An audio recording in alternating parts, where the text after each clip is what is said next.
All right. Where are all my... Okay, I think drug addict's a dirty word. Where are my drug enthusiasts at? That's what I'm saying. That's what I'm saying. I feel, hold on, I feel, hold on. All right, simmer down. Check it out. I come from a family where getting fucked up is an inherited recipe. Anything I didn't learn from my grandmother who drank herself to death on cheap vodka and food stamp tomato juice, I picked up from my cousin who chopped speed with a drywall knife until his knuckles splintered like fiberglass. So there wasn't much new for Officer Weber to tell me when he came to my 7th grade social studies class to teach the DARE program.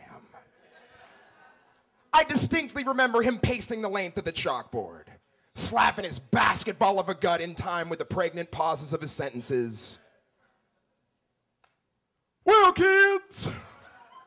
Thick fingers palming both sides of his stomach like a Buddha molesting its own belly.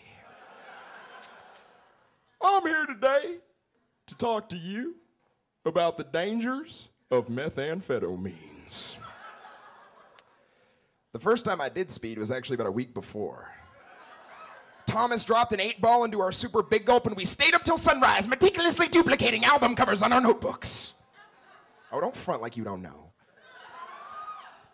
About a year later, Thomas went to jail for burglary, where he took a vocational course on how to cook diet pills with gasoline for fun and profit.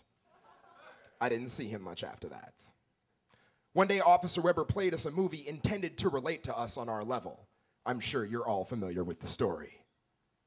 A troop of bubble-headed teeny boppers are going to the sock hop and get approached by a shady figure who tries to get them hooked on the dope. Before my friend Lisa became a statistic that they used to scare parents, she sat next to me in homeroom and once let me watch while she changed her shirt when we ditched school. Over Christmas break that year, she whittled herself down to a skeleton in heavy mascara.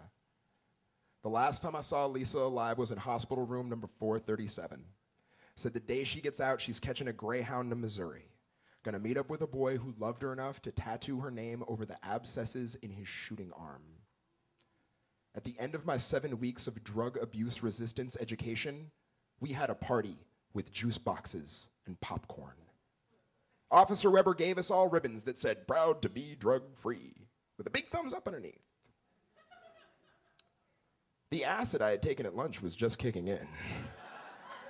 And for a second, I was convinced that the popcorn was actually styrofoam, clawing its way out of my stomach and into my throat.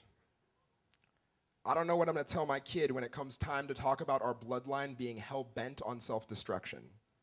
How I can warn against the habit-forming aspects of drinking gin and juice on your way to first period PE and not sound like an after-school special.